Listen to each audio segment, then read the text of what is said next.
Hello, this is Zai, and well, I don't really know how to. I had the amazing opportunity and honor to interview the creator of Percy Jackson, aka Rick Riordan, and his wonderful wife and executive producer.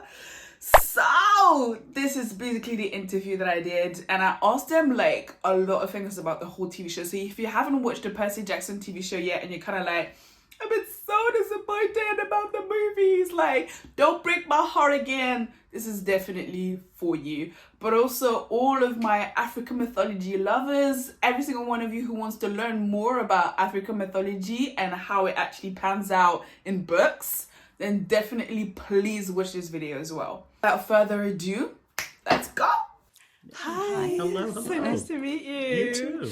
I'm a huge book fan. I'm a huge mythology fan, so I'm really going to focus our discussion on this. I wanted to ask you actually, Rebecca, like coming on as, you know, like bringing this to life, etc., like as a series in the movies, did you experience any type of challenges, in particular for like mythology?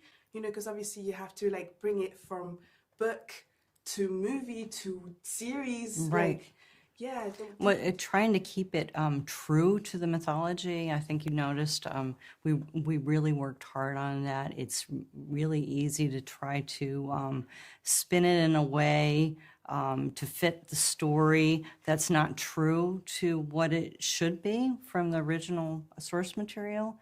So luckily, our showrunner had classics in college and at university, and so his teacher, Rick, knows his teacher as well, so that was really nice. So everybody came to it from the same place, but we also wanted to keep the mythology very grounded too, so it feels like it could happen and it could be real. Oh, I'm looking forward to that. I wanted to ask, like, Percy Jackson has been in my life ever since I can remember. Honestly. Wonderful.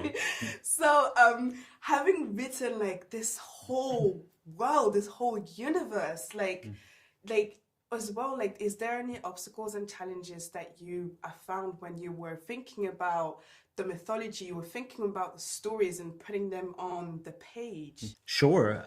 Well, it was, as Becky said, very important for us to be true to the original myths. I always, with the books, with the show, I always want the mythology to be accurate in the sense that if you go on and read the classics, if you go on and read the original myths, you will say, oh, okay, yes, that is what happened in Percy. So there is that, but it's also a matter of always interrogating the myths and finding what is important to talk about in them for today. I'll give you an example. When we did the series, the TV show, we were able to look at Medusa from a different angle.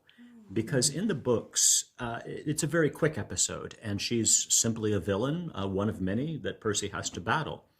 In the television show, I think we have done a much better job of presenting Medusa from her point of view as a survivor of abuse, as someone who has a legitimate grudge against the gods because she has been badly mistreated and cursed. And I think that makes the story both truer to the myth and more interesting. I love that, a whole new like perspective and angle. I feel like that makes the series even richer.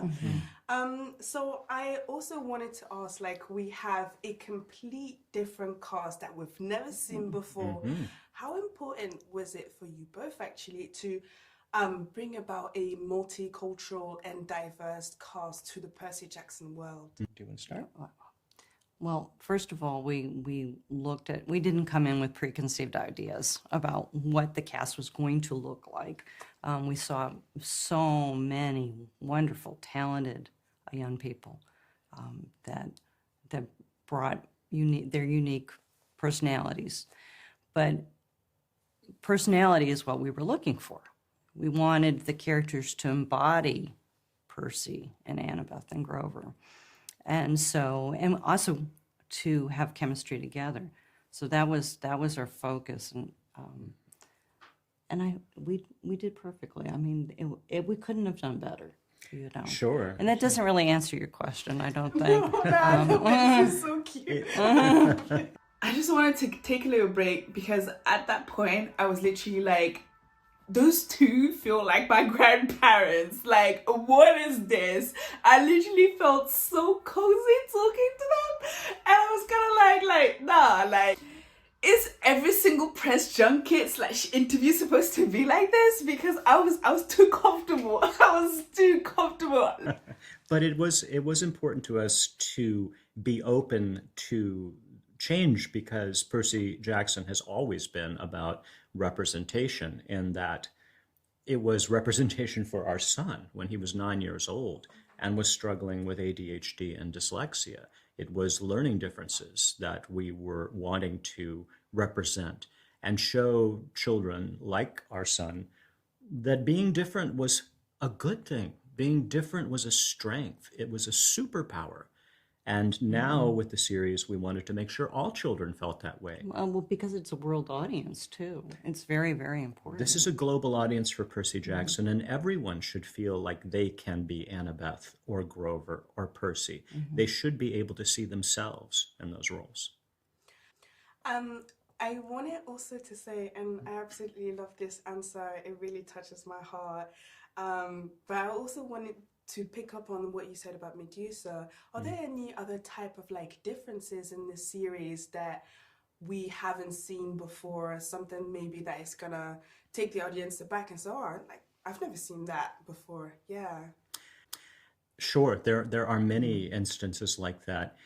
One of the challenges with the series was taking a story that was told from Percy's point of view only. You were always in Percy's head in the books, and turning it into something that was a television show where you can't really do that. You are not in Percy's head.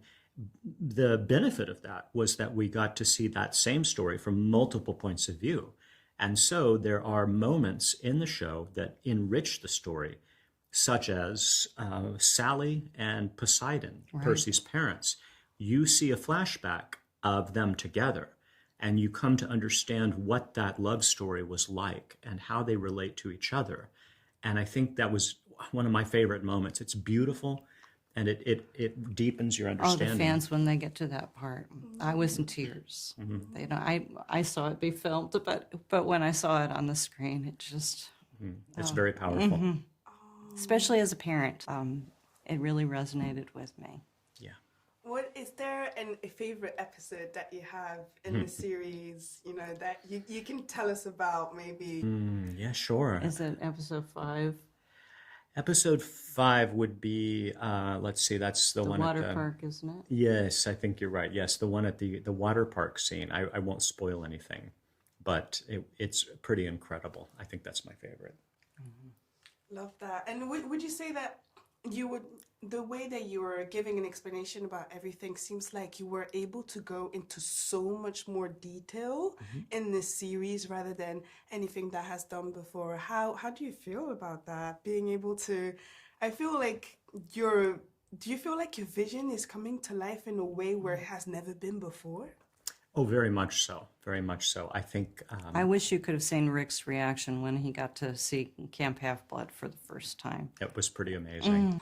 Lastly, I just wanted to touch upon Rick Riordan's presence. So to kind of like give you a background, Rick Riordan basically has an imprint that is basically focused on like diverse stories and stuff like that. A few comments like on Instagram of people saying, yeah, Rick Riordan should basically write about African mythology, where, don't get me wrong, yeah?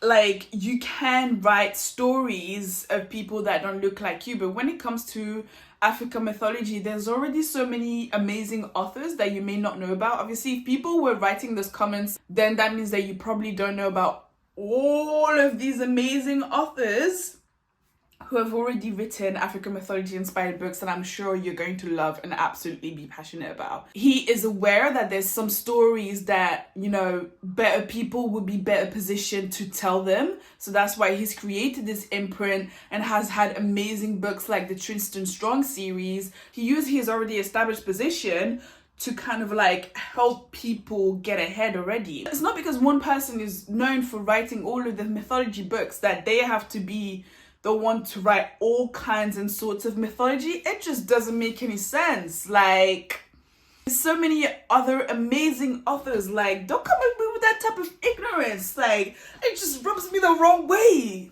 Rick gets it because that's why he has this imprint. All that you need to know is that he's amplifying all of those diverse stories. And I think you can maybe find a link about it in his bio on Instagram. I'll link it down below anyway, so you can have a look at it. It's a great starting point for any type of different types of mythology and stuff like that. Man is doing the work, and I really rate that. My favorite grandpa, Rick, aka my granddad from another family.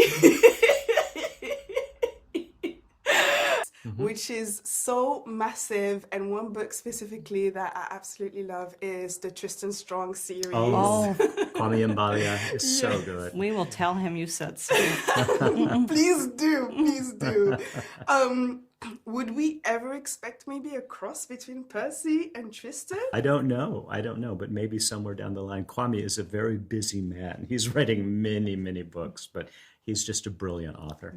Thank you so much for your time. Those were Of amazing course. answers. Thank you. Sure. I wish I had known. I would have packed a book. If you like this interview, make sure to subscribe because there are going to be more coming your way. And if you want to read African mythology books and Black books and diverse books and all of that, please make sure to join my book club down below. You know, we've got a Discord. We're reading. Oh, let me show you. This is a February book pick. So this is the book that we're going to be reading for this month. Yeah, it's February. Oh my God. It's already February. I don't know why my head was still in January. If there's any other book recommendations, movie recommendations with Black representation that you'd like to have, please let me know. I'm thinking of doing an African mythology books for beginners video because I think that we all need a place to start and a lot of people need a place to start. I do videos on a weekly basis, so make sure to subscribe. Bye. I will see you soon.